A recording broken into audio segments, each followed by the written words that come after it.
प्रश्न, निम्न रेखिक समीकरण युग्म को प्रतिस्थापन विधि से हल कीजिए।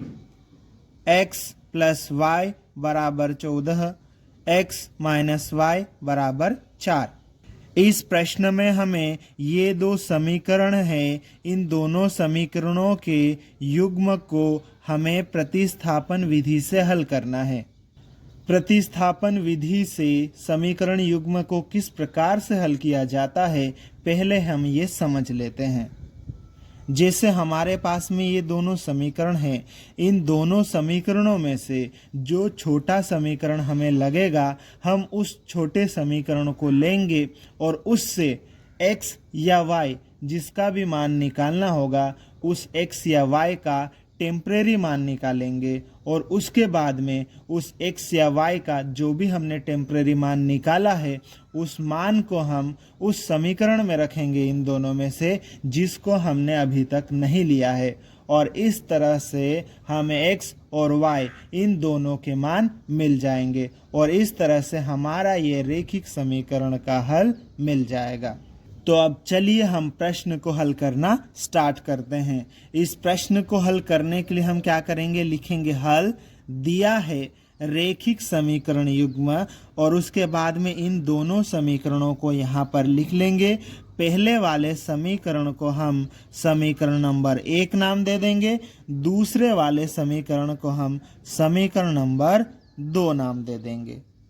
अब हमें समीकरण 1 या समीकरण 2, इन दोनों समीकरणों में से जो समीकरण छोटा लग रहा है उस समीकरण को लेंगे और उससे x या y का लोकल मान निकालेंगे, टेम्परेरी मान निकालेंगे। ठीक है, तो देख लेते हैं। दोनों समीकरण तो एक जैसे हैं, दोनों में से कोई भी ले सकते हैं। ठीक है, तो हम क्या करते हैं, यहाँ से समीकरण नंबर 2 ले लेते हैं।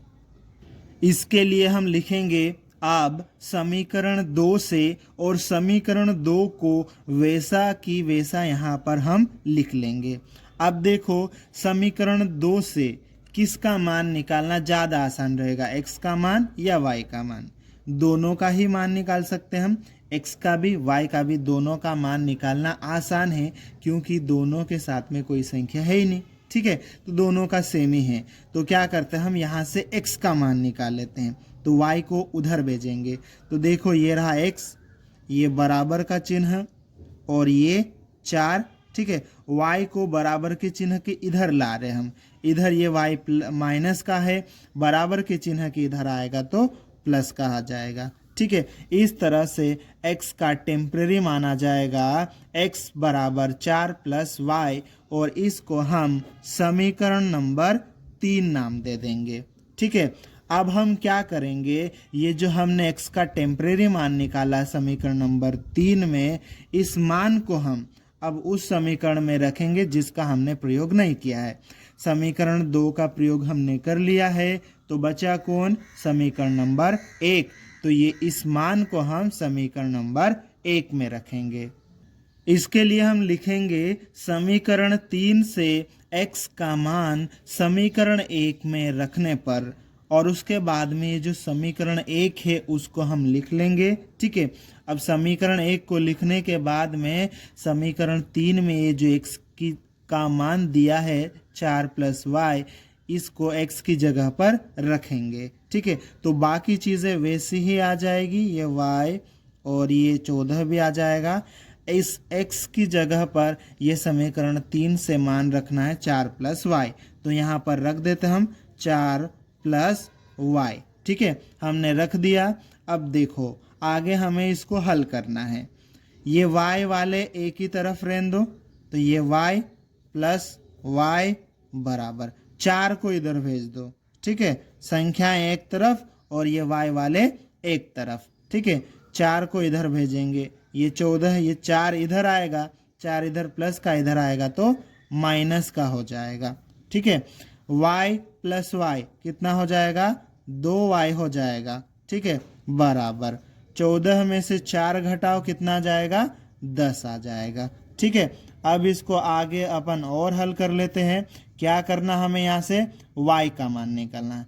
y का मान निकालना है तो 2 जो है y के साथ में चिपका हुआ है, गुणा में है, इसको कहाँ ले जाएंगे, बटे में ले जाएंगे। ठीक है, तो ये 10 और ये y के साथ में 2 गुणा में है, तो कहाँ पर आएगा, बटे में आ जाएगा, भाग में।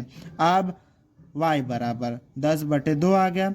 10 में 2 से भाग देना है, कितना आएगा, 5 आ जाएगा। ठीक है, तो यहाँ पर y बराबर कितना आ जाएगा, 5 आ जाएगा। ठीक है, इस तरह से y का मान हमें मिल गया 5।